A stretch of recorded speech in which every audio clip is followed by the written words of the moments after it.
We started about 4 years ago and we decided it would be really great if we brought health and social care to work together. So we start off by getting people in the same room from health services, so the hospital, GP services, community services, mental health services and social care. And we decided, wouldn't it be great if we could have a system, a coordinated approach. We sometimes talk about it as being a whole person and whole place. We're really keen to make the most of Surrey Heath as a place. People recognise Surrey Heath as a place. It's got a borough council, it has an MP, and lots of its services are based on a Surrey Heath footprint.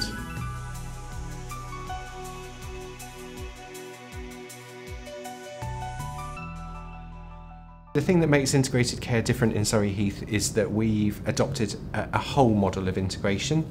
So we're really keen that right from the start of a person's journey, through our single point of access, people's care needs are joined up and they get a joint assessment and they're only having to tell their story once. That progresses right through their journey of health and care support, whatever that looks like.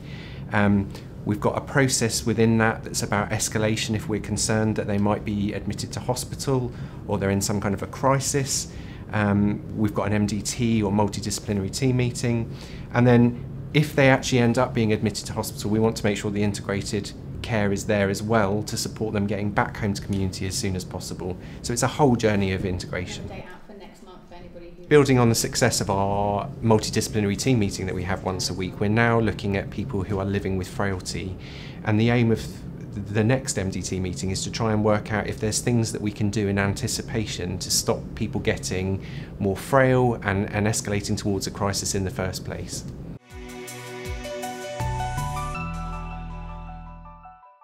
It's very simple. If you feel that it's like we need some input either from the community nursing team, mental health teams and social services, then we can do a simple form. It's done on the computer, it's already populated with all the information we need. In Surrey Heath, the integrated care team has made it more beneficial for patients, because if we see a patient that needs further care, like at a weekend or as we've had the bank holidays, we email the SPA referral, and within minutes you'll get a response back to say that they have received the email, so you know that they've received the email. I want to develop my career and I would like to be a nurse practitioner at some stage, and the course that I'm doing is a non-medical prescribing course.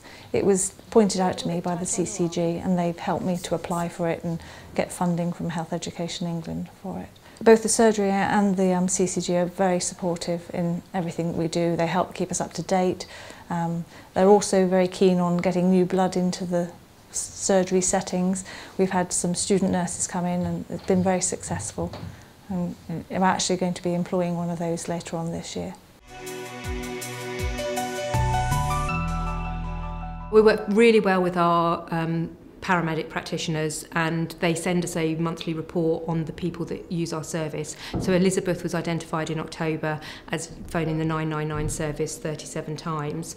So we had an MDT which resulted in the health psychologist and the community matron being identified as the most appropriate people to visit Elizabeth. Hello, how are you? Oh, not too bad today. How's the pain been? Oh, the same. Well, I'm always in pain. I'm in dreadful pain, and when I get the pain, I was calling the ambulance because the pain was so bad. I thought they could help me, but now I realise they can't. But these people were coming to see me, and they made me feel a lot better. Oh, your oxygen levels have come up. She examines me all over when she comes, and she has really, we had great conversations, which helped.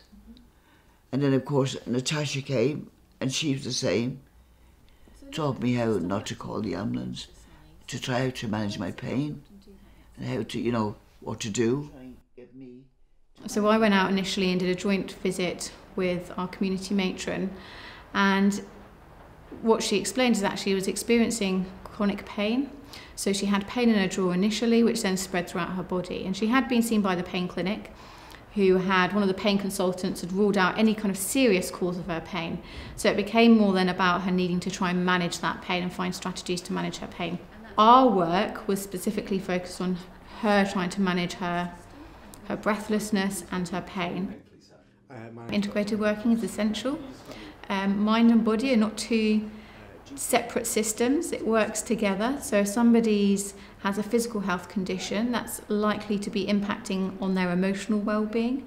But in turn, how we're feeling emotionally impacts on our physical health. So I think it's really, really important that we're all working together to provide like a holistic service for that individual that identifies all their needs.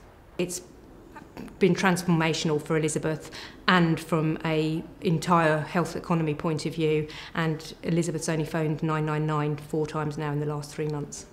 They have changed my life, I must admit. In the past 6 months, we say, they have changed my life.